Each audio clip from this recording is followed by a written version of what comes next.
Hi there, and welcome to the Paula Fiscal Show. Today we have a very special guest by the name of Dr. Ronnie. We know her as. Her full name is Ronnie H. Elvebach. Yes, that does sound like she's from Sweden, which she is. Thank you so much for joining the Paula Fiscal Show. We are on Sundays at 3 o'clock p.m. on Channel 29 and 76. We upload all of our shows to YouTube. So once again, we welcome our special guest, Dr. Ronnie.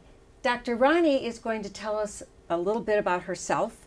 First, how did you come up with this wonderful idea to write this book? Well, Paula, I was in primary care, and I'm a physician, and I did primary care. I sat there and I watched people come in and out of my office with all these metabolic illnesses such as diabetes and heart disease, and I discovered that the bulk of my patients really was suffering from what we call metabolic illness. And I also discovered that it has something to do with the way people treat themselves, the way people eat. And I thought, I need to look into this and I need to see if we can change that. So you've been practicing as a general practitioner in the San Francisco area for how long? I practiced in Sacramento for 15 years before I came here. In Sacramento? Sacramento, yes. Very good. Yes. So when you first thought of writing this book, how many people approximately had you been assisting with their non-diet food tree? Well, when I was in primary care, I already tried to lead people towards treating themselves better. By treating themselves better, I mean, in my case, it would be eating better. There are lots of ways to treat yourself better, and in my case, it would be about the nutrition. So I picked up already patients in my primary care practice and treated them in Sacramento. And then I came to San Francisco and I started specializing in nutrition only. And I treated thousands of patients before I started writing my book. And the reason I started writing my book is that my patients were asking me, why don't you put down in writing some of the things you're telling us so we can take them home and we can use them at bedside and we can read them whenever we feel like it to have reinforcement. In other words, this book was written on demand because your patients were demanding that you write down some of these good tips. By popular demand. It came from my patients, and the book primarily went out to my patients, and it very quickly became the Bible of nutrition for the people who came to me, their friends, their families, and it started spreading by word of mouth. Can you tell us a little bit about the difference between the food pyramid and the food tree? Yes, indeed. The food pyramid of 1992 was the idea of the grains and the breads and the sugar-based foods. They were the bulk of what we should eat. And we followed that food pyramid, and as a result, we all gained 10 to 20 pounds and we all started having health problems. So obviously there was something wrong with the food pyramid as it was set out. So then I started looking into the biochemistry of these things, and as it turned out, we did about the worst thing we could do to ourselves. We were sitting there and eating sugar without knowing. Aha, so the magic word, sugar. So when you first were working with your patients and wondering how you could help them, did people actually come in and have their whole diets written out, everything they had eaten, or how did you start with them? How did you start telling someone, okay, what we're going to do is we're going to reset your mind? How did you start? What's the first step you want to tell our viewers? We didn't start by resetting the mind. We started by resetting nutrition. And patients who came to me all said, my diet is pretty good. I just need X, Y, Z. I just need a pill. I just need a potion. I just need something or the other. My diet isn't bad. And the truth of it is, that I didn't have a single patient come to me who really understood what their diet should be, what the nutrition should be. So I had to start by teaching people plain basic nutrition. And plain basic nutrition, meaning you started with the difference between a piece of bread, a piece of fruit versus a piece of meat. How did you start the conversation? The food group and their composition and balance. And as it turned out, people really didn't know what the food group was, and people didn't really know where to place foods, in what group to place them. So they would place really bad things to eat in really good groups, and especially because the food pyramid was misleading. Use an example. Yeah, people came in and thought that bread was really a good food. And well, that's because Oprah goes on TV and says, bread. Yes, bread. That's because bread has been touted as a basic food group. Bread is not a food group. Bread is an additive. It's an additive, and yes, it was very dangerous. And it was promoted yes. by the grain companies in yes. the United States. Very similar to what happened when they removed all of our trains and gave us trucks. They said, this is better for you than this. And very similar to when there was an overage of grains in the US in the 70s, and people started making cereals and promoting cereals as a healthy food, and nothing could be more misleading and more damaging to our health. But we did it, and we saw the results in the late 80s and 90s. So then would you say that the foods that Americans have been eating have actually been promoted and advised by the advertising companies? Not just the advertising companies. The medicine family has to take its share of responsibility here. Public health has to take its share of responsibility. Politicians have to take their share of responsibility. We all have promoted something that wasn't nutrition, and we have promoted this as food. And the truth of it is that we are not all sick. We are food poisoned. And food poisoning, with the caveat of putting it in parentheses, yes.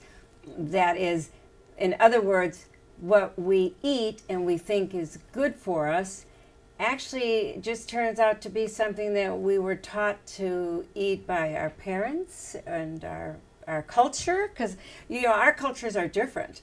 I mean, I remember during Christmas, we had to have a tamale or we weren't celebrating Christmas. And when I went to the university, in the dormitories, all we ate were packaged foods. But we thought that was living high on the hog. Absolutely. And the problem is that we didn't understand what the food group was, and we were told that this basis of the food pyramid was food, but it isn't food. It is damaging to us, and we are actually slowly but surely poisoning our bodies with the stuff that we call food, which is the grain-based and the sugar-based nutritional components that we eat.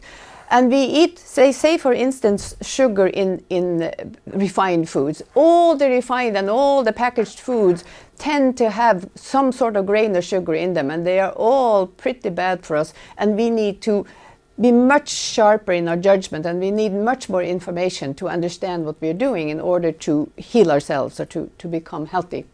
Well, do you think that the FDA's requirement that each food that's sold have a label telling us how many carbohydrates, how many calories, how much sodium, does that help us? The labeling is wonderful. Unfortunately, the labeling is misleading. Because if you go to look at the label, you will see that it lists sugar, sugar alcohol, sugar fibrates, sugar aldehyde, sugar this, sugar that. And it's so confusing that in the end you don't understand what you're reading, and you think that this is all good, and there is a lot of hidden facts and a lot of information that isn't divulged to you, and a lot of information that you don't understand on packaging. So labeling hitherto has been just confusing, or more confusing than anything. Besides, we don't really understand how to read labels, and one of the sessions I did in my practice was I taught people how to read labels. And we will be able to learn how to read labels perhaps in a future show, but in this show we want to get back to how it is that you came about writing the book. It's a self-publish, I had understood, which means that you were totally in control of which chapters would go in, all of the editing, all the pictures, the outside, everything to do with marketing, everything to do with how is this book going to be sold, and however, this particular book for you wrote it because your patients kept saying, write it down, I have to have it written down, I need to have it. Did anybody ask you to put it in bigger type? That wasn't an issue at the time. First of all, about the labeling. We will do a session about reading labels, and it is so simple to read labels, and yet I have not had a single patient come to me who understood how to read labels. So that is a simple thing that I will show you how to do. With regards to the book, I was talking and negotiating with book publishers in New York, and they all said to me, you have to have a hook, you have to sell something, you have to have an angle. And I said, my angle is the truth. And they said, well, unfortunately, the truth doesn't sell. So I decided, instead of having an angle, I decided to publish a book and tell the truth. So here it is, the truth about nutrition. The truth about nutrition. Well, I also read in here in the first section that the difference between eating a piece of bread, for example, it converts almost instantaneously into 3 tablespoons of sugar, or how many tablespoons of sugar is it for eating 1 slice of bread?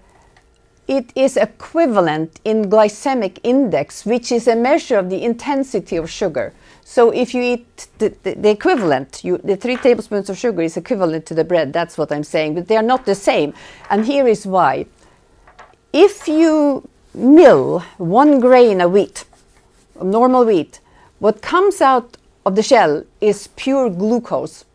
That is even finer sugar than table sugar, because table sugar is 1 unit of glucose and 1 unit of fructose, and that has a less of a sugar intensity than the sugar in grains. So grains are more damaging in the same amount, gram per gram, than table sugar.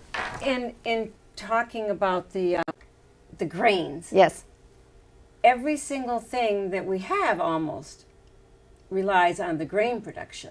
So what will happen if we stop eating so many grains? We have this idea that the world will go under if we stop eating things that are bad for us. We are a great country. We can do anything we want. We can change things. We can do different things. And to tell me that this country cannot change its production from things that are damaging to us to things that are good for us and go broke is a ridiculous idea. It's a ridiculous idea. And in your book, you also talked about how the advertisers promote alcohol, promote all kinds of things that are not good for us. So it's not as if we have to listen to everything that's pushed on us, yes? It's just easy, and it's already set up, and it's easy to produce, and it's easy to sell, and it's easy to talk people into it. And above all things, it's addictive, so people always want more. But there is no reason why we cannot change our production to vegetables, legumes, carbohydrates that we can eat, all sorts of products that are good for us and that we metabolize and become healthy. It's just a matter of political will, and we need to have political and we need to have medical will. We need to have political will. Did yes. you hear that? This from our good friend Dr. Ronnie, who is going to share with us also how the food tree is different from the pyramid and how we can begin to improve our own lives, improve the quality of our lives. And we want to be able to get back to Dr. Ronnie right now to make sure that she gives us a few tips on how to start. We need to think about balance, and by balance I mean balance between protein, fat and sugar. And protein is kind of the building block of a lean body. And you might know and you might remember the days when protein was ostracized. Protein was a bad thing to talk about. And we need to come around to understanding that our body is made up of protein. And for instance, there are 100,000 messenger proteins that run around and create our daily lives in our bodies. And if we don't replenish those, we are going to have deficiencies and be ill in one way or the other. So we need protein to start with. Well, does this mean that we can go ahead and have chicken for breakfast and it's A-okay? Yes. The answer is very simply yes. We can have chicken for breakfast. But not that roast beef or the ribs, right? You can have whatever protein you want, but you have to remember that the fattier the meat, the more fat you add. So we need to talk about the carbohydrates and the fats. And those are long topics, but we can start simply by saying you need to eat the carbohydrates, the sugars that are bound in fiber, and that it takes a long time for the body to unravel. And then the sugar isn't dangerous anymore. And the best carbohydrates or sugars really for that are the legumes and the vegetables. And they will contain sugar, but they will stay in the system for a long time while the sugar unravels. And there is more fiber than sugar, and that will benefit you and slow down the sugar production, so to speak. And then there is fat. And I always told my patients, don't look for fat, it'll look for you. There will be fat in anything in this culture. There's fat in everything. Yes. And I notice also that when they reduce the sugar in foods, the fat goes up. Yes, yes, absolutely. And the same thing with sodium. They say on the label, sugarless, no sugar added, but then they added a lot of salt, they added a lot of fat, and there's several kinds of fat too. So you don't know which ones are good and which ones are bad. We only have 3 food groups to work with, unless you count alcohol as a food group. And they are... Cousin alcohol is not a food group. And they are protein, carbohydrate, and fat. And we need to find our peace among those 3. And my whole book is about finding that peace and balance. And I can only suggest to you in a minute here, we are trying to do this, to do the food tree in a minute, but I can only suggest to you that we need to we need to start by eating protein for the lean body. And then we add on the vegetables and the fiber to fill our stomach and to stop the hunger mechanism. And then once we have done that, then we have pulled in enough fat to make that food group available to the body. And once we have eaten protein, vegetables, protein legumes, protein fruit, protein and all the low glycemic index carbs, we have with the protein pulled in enough fat, and we use a little olive oil to cook and maybe a little omega-3 oil for pure, as you know, that's anti-inflammatory. So by the time we have done those things, we have eaten ourselves a complete nutritional program and a balanced program, and there is no need, or there is really, if you're full, there is no room for what I call metabolic garbage, which is sugar and the C's, the candy and the cookies and exactly. Now every season we get what we're told is an added vitamin or added nutrient that we need to ingest more of because we haven't gotten it. This season it was like omega-3s. Can you tell us a little bit about what we do with these omega-3s? How many do we really take? Should we not take? Or are you going to say what all the other good doctors say is, check with your doctor first? But it's wonderful that we are aware of the omega-3, and it's wonderful that we talk about it, because omega-3 is an anti-inflammatory, and that's a whole other story. But if we eat salmon and fish and that sort of products, fish products, yes, then we might not need to take it. But as an added insurance policy, we can take, say, 1 tablespoon or 1 teaspoon, really, of omega-3, depending on the product. You can take that as an insurance of getting enough anti-inflammatory and enough vitamin D. You mean you're telling us we need to drink that? Well, it comes in capsules.